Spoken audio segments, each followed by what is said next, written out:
When I introduce neurotypical people to the concept of autism masking, they usually understand it as a social process or performance. It's true that masking involves things like memorizing social rules and feigning friendliness, but that's really just the most obvious form it takes. Most of us have to mask everything from our information processing style, to our lack of coordination, to our limited food preferences, to the fact we require more rest than neurotypical people are expected to. Masking shapes the fields we work in, how we dress and carry ourselves, where we live. Many maskers choose careers that allow them to hide their executive functioning issues.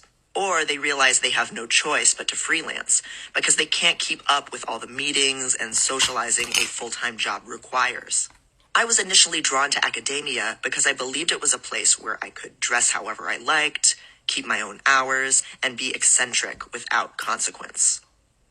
I knew I'd never have the energy or patience to fake being professional by corporate standards. So I compensated by developing skills and credentials that would allow me to be valued for my mind rather than my looks or poise. Many autistic people who work in tech gravitate to the field because autism spectrum traits are somewhat normalized there. Multiple neurodiverse people who do sex work reported to me that the flexible hours and the potential of making rent within a few days of work made the career a good fit for them.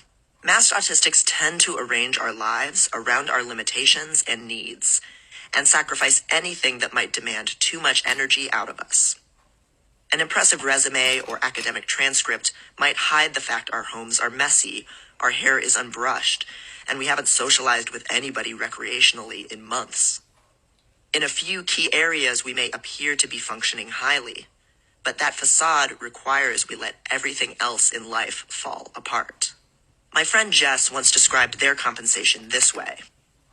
It's like going to the grocery store, but only being able to bring home what you can sneak into your pockets when nobody is looking.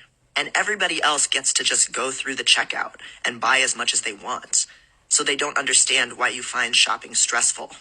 Jess has ADHD, but their description of how challenging it is to lie, cheat, and steal your way through a neurotypical-looking life when you lack the accommodations you need is just as relevant to life as a masked autistic person.